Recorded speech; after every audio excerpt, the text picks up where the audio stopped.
Hi, everybody. My name is Kailan, and this is the Creative Collective Podcast. Welcome, and I am so glad and excited to have you on with me today. So, what is the Creative Collective Podcast? What is the mission? What is the idea? The whole mission behind the Creative Collective in general is to bring like minded people together. And not only that, to open doors, increase access, and totally, and if not totally, then at least just by a little bit, decrease those barriers to entry that are very common for people from disadvantaged backgrounds and people who are just not up there in the stature, people who don't already have the benefit of nepotism and whatnot. So the Creative Collective is here to kind of remedy that. I want to be able to teach people to give back to the community, to open the minds of our youth, especially, and give them new alternate career paths, teach them new things through presentations and volunteer sessions, giving back um, through food, through survival kits, through hygiene products, through mostly just knowledge and yeah, just increasing the knowledge that we have, because knowledge is a incredibly abundant and never ending resource. There's never enough knowledge, there's never enough to know. You've never known everything, right? And with the collective, the Creative Collective, that's what I'm wanting to do. So on this podcast, I want to come on here, share with you guys my insights, my ideas, how I feel about things, what are my innermost beliefs, right? And I want to teach you guys something through that. I'm a rambler. I love to ramble. I love to talk. And this podcast is just the perfect outlet for me to be able to talk about what I want to talk about and still breed an impact and have an impact. Okay. So today we're going to be talking about networking and the importance of your network, and how your network is really going to be your net worth at the end of the day. And your network is more than just a community of people that surround you. It's more than just people that you know. A network is something where you having a group of valuable assets that you always have a tangible connection to. Your network is your net worth, because the amount of people that you know dictates the amount of places that you're able to get into. And this is one of the problems that we have today, with a lot of people seeing so many barriers of entry, with a lot of people seeing so many resources kind of fizzle out in front of them, because most of those resources are social. Those resources are led by your ability to capture an audience, do an elevator pitch, almost like perform and become who you are, be who you are in front of a billion people. So a lot of people think that networking is scary. A lot of people think that networking is useless. People think, again, like they think it's a performance. They think networking is performative, takes too much time. But think about networking is it's only performative if you want it to be. Of course, everything is an exchange, and there's a way to make networking a lot less robotic than we actually have made it today. And that's just by steering away from small talk and steering towards connection.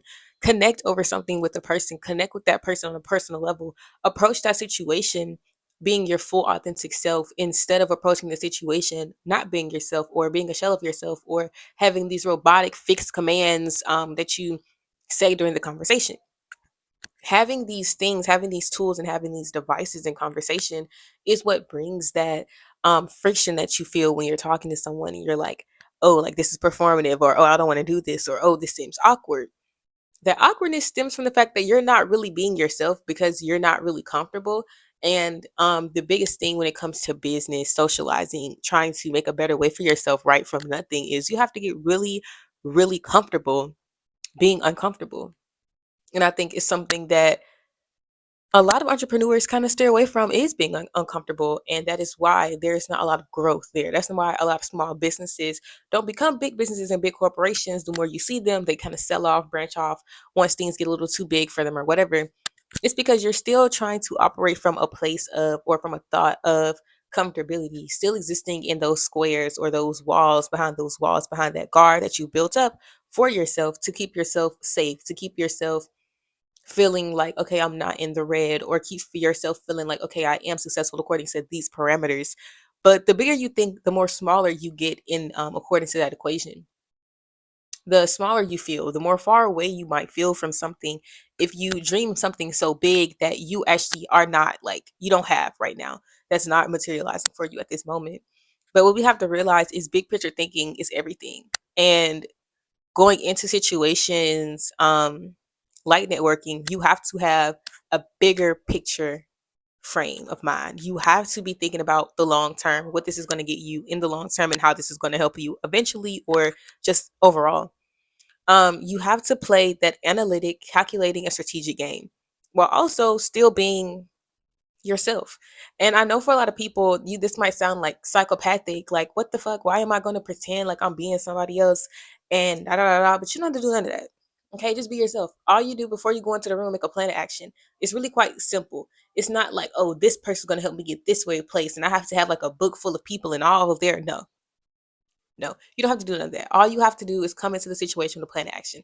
I'm going to talk to 5 people in 5 different fields who that I might be interested in or something like that when you're in there. I'm going to talk to 2 business owners who I know I want to collab with in the future. Okay, I'm just starting conversation, and that's all networking is. It's beginning those conversations. At the end of the day, if you don't want to make it such an exchange, then you need to put yourself out there, be yourself, and make connection. Because if you're not going to say, "Hey, like I want this from you," then you want people to want something from you, and you want people to see something in you that they can gain from you, right? And that comes from connection. People cannot see the value that you are and the value that you have if you do not make it somewhat obvious to them.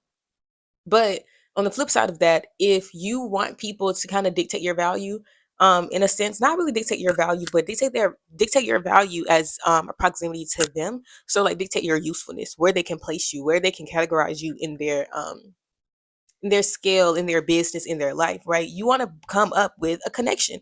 You want to come up with something that connects you both, that connects your industry, something that makes you stand out, right? And that's going to be your elevator pitch. You want to make sure that you really curate that to you. You want to make sure when you're walking up to someone and you're like, hey, who am I? And you're not just saying, oh, I'm blase blase from blase blase. No, we don't care where you're from. We don't care who you are.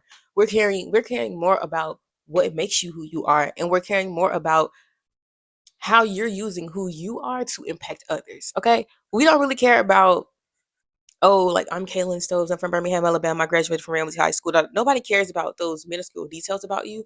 What they care about is your bigger picture. What are you doing in this day and age to make a difference? What are you doing in this day and age to get started? How proactive are you in your industry? Make results for today, you know? You want to make sure that you're stepping with that. You're leading with your strong suits. And your strong suits don't always have to be some random ass adjective from a resume bank. Okay? When you're talking to people, you don't have to use all of those words. You don't have to do all of that. Just be casual. And if you're not really like a casual person, then just be yourself. Be who you are. That's going to be casual enough. If you're awkward, if you're timid, if you're like not really a smiley person, if you're more monotone, I mean, that's you, but you need to learn how to get those things and play those things to your strong suit. Um, Me personally, I'm a big observer. I like to observe things before going into them. So if I'm at a networking event, I'm more than likely going to scan the room, probably walk the place, and then I'll go into conversation, right? I go around and I see what interests me first, and then I go and make my plan of action, right? I'm a researcher as well, so I use it to my strong suit. Okay, whatever I know about a person, I automatically am like connecting the dots to how this person can help me in my head, and I'm already researching what they are like, what they're about before. I'm very planned out a little bit when it comes, well, not a little bit, a lot when it comes to networking and the people that I want to be in my network, because you want to make sure that these assets that you are acquiring are actually fruitful. Um, I think again, people have a very negative connotation about networking and about, labeling people as assets and things of that nature, but it's just the truth. We are all an asset to each other. We can all help each other in some type of way. And networking is you going around in a room and proving to everyone in that room how you can or cannot help them, what they can gain from you and what you can gain from them. And at the end of the day, if y'all have nothing to gain from each other, that's okay, because you just still made a connection. That person just probably is not going to be included in your network. They can be used for something else. This could literally just be a connection, a friend, or a mentor, someone who can give you a little bit of advice. But it doesn't always have to translate into a working relationship or some type of collaboration at the end of the day. Um, yeah, I think everybody should network. Everybody should make their life a networking session, because everybody that you meet has the potential to help you through something. So you want to make sure that you're really selling yourself to people who you think can help you. But even then, I say to treat the world like your oyster and network, because that's something that has been very difficult for me. I know to just go up to people and tell people like, hey, I'm doing this, I'm that, this is me. You know what I'm saying? This is what I do.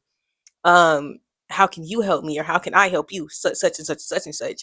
Just putting yourself out there in very positive ways. And I think social media is one of the best ways to network when you're trying to network on a large bandwidth. But when you're trying to get regional, you're trying to get local, you got to be boots on the ground with it. Okay, you got to be outside with your boots on and your construction hat on, ready for the day, telling people who you are, meeting people, shaking hands, kissing babies, all of that type of shit.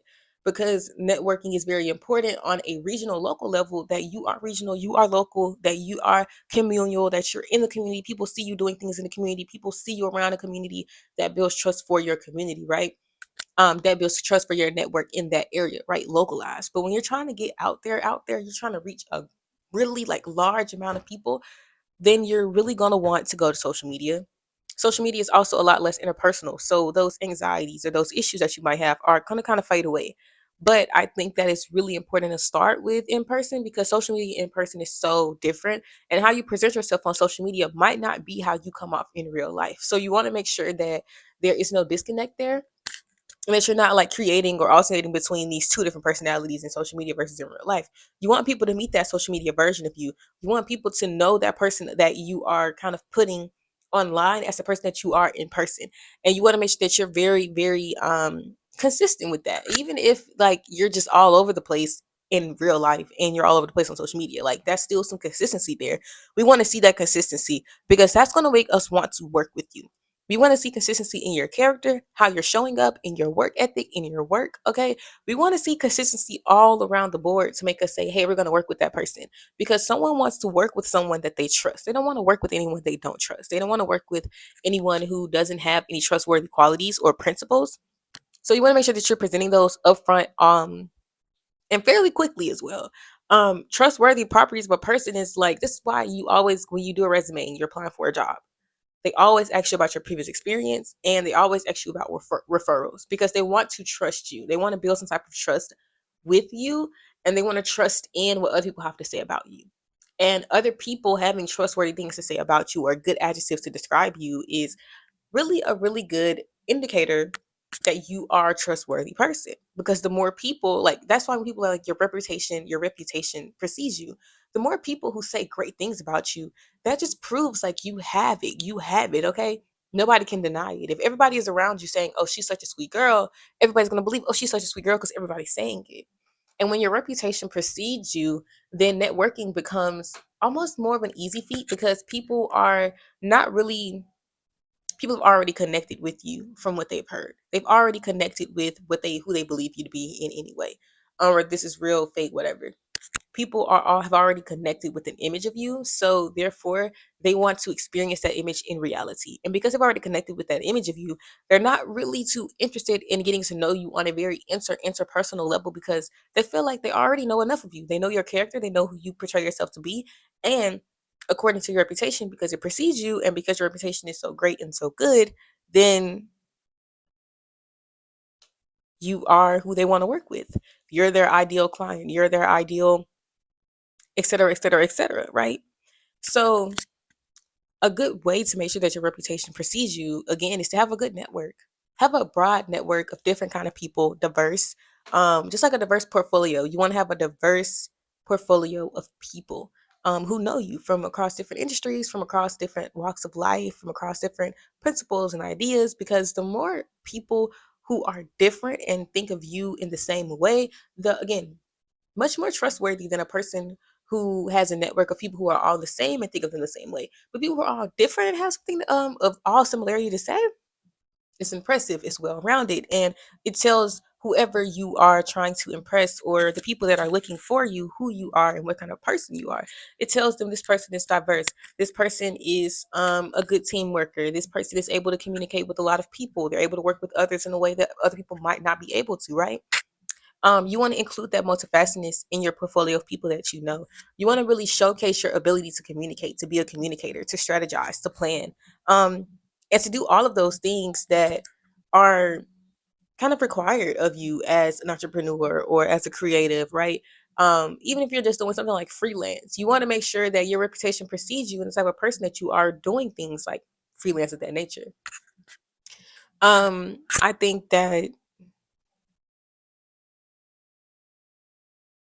networking can definitely get tricky when you're in tighter spaces, but you just have to elevate those spaces. You have to make space for yourself. Okay. When you walk into a room, there could be three people talking to each person, and you're going to think, oh, let me not walk up to, no, walk up to them, walk up in the groups. Okay. It can be four people talking to one person, and it's four to one person everywhere. You know what I'm saying? Everything's packed, and you're trying to get to the people you're trying to get to, but you can't walk up and disrupt the conversation. And I don't mean like, excuse me, and be bitchy about it. No, like walk up and disrupt the conversation by adding something of value to the conversation and switching the narrative to you. And it's not hard to do. It's not something like you're taking over the conversation. No, you're adding to the conversation and you're kind of re-steering it, but you're keeping the conversation going. You could come in with something very interesting about yourself or about the conversation. You could have like listened to the conversation, right? You heard what they were talking about. So you decide to move in and add pitch in, right? Pitch into the conversation, say what you have to say it to the speaker or whoever is the main subject or main point of conversation, and then boom, add other people to the conversation. Start introducing yourself to the people around you. Hey, I'm such and such, or hey, I'm such and such. You're making connections in that group, even though your main connection is the person that is standing at the forefront of the group, right? Um, those are important things. You want to do what you can to do, and then do some more. Because again, the more people you know, and you don't know where those people standing around you are going to be in the next 2 to 3 months, or the 2 to 3 years, or 5 to 10 years. You don't know where people are going to go in life. So it's always important to scan the room and get to know everybody in the room. Introduce yourself to everybody, not just the higher ups, because at the end of the day, the higher ups are only going to be higher up for so long. The people that you are standing next to in any room that you network, who are also networking with you, these are the people that you're going to be working with. These are the people in your workforce. These are the people in your generation. These are the people who are coming up with you, working with you, living with you, who are experiencing the same things or similar things as you in our life. So you want to make sure you get to know these people, because again, you don't know what they can offer you, but also you're going to be seeing a lot of them. Okay. And you're going to be seeing a lot of people like them, people in their career fields, people who have the same ambitions as they do. So you want to get to know these characters. It's all very important. um Entrepreneurship, I think that a lot of people really do miss out on this part of it, is it's a sociological game. Entrepreneurship, marketing, selling, anything dealing with capital is all a game of the mind and society, right? Psychological and sociological, it's all a game of 1 step to 2 steps on changing someone's mind, or 1 step to 2 steps of becoming palatable to society. And how do you become palatable? Yeah, I'm stuttering like fuck. But how do you become palatable to society? You become palatable to society by knowing what society wants, studying society. That's why you have your target audience. You're literally studying the people that you want to cater to. So I think it's really, really the same with networking, right? It's a sociological and psychological game. And like I said, much of entrepreneurship is this. It's playing that game. It's delving into the psychology of your buyers, of humanity, of capitalism, of um politics. It's diving into the dynamics that exist around our society to cater to that society and make them want to buy your product. And it's honestly a manipulative game when you think about it, but it's not that bad. Okay, it's not that bad when you think about it in the context of something else, right? When you think of it in the context of helping people, giving to people, rather than exploiting people or treating them like dirt shit. So to be an entrepreneur, you have to be socialized in some way. You have to understand society in some way. You have to understand the way that people think, the way that people move, because the way that people think encourages the way that they buy. The way that people move encourages or shows you the way that they buy, right? So being an entrepreneur is full of being aware, of being knowledgeable of what's going on around you, of knowing the world, and knowing yourself, especially, and how that applies to everything around you. So if you're going to be an entrepreneur and you don't want to network, then you don't really understand the core principle of being an entrepreneur, right? Because you're an entrepreneur, you're not really going into up to bat with other people, but there's a whole community of people who are leaders of whatever they're doing, right? And y'all are all leading a force in a category, right? So because all these people are leaders, you want to connect with these people. You want to get to know them. You want them to be on your side in a sense, right? Because one, okay, but five, yeah, okay. One is okay, but a team is always better to get things done. And when you have a network of people, you're able to delegate. You're able to say, hey, can you take care of this for me? Or hey, do you have a resource for this? You're able to reach out and you're able to do things that you would regularly do alone. Um, you're able to do them with a group of people, and it's just better overall. So definitely, y'all, that was my spiel on networking.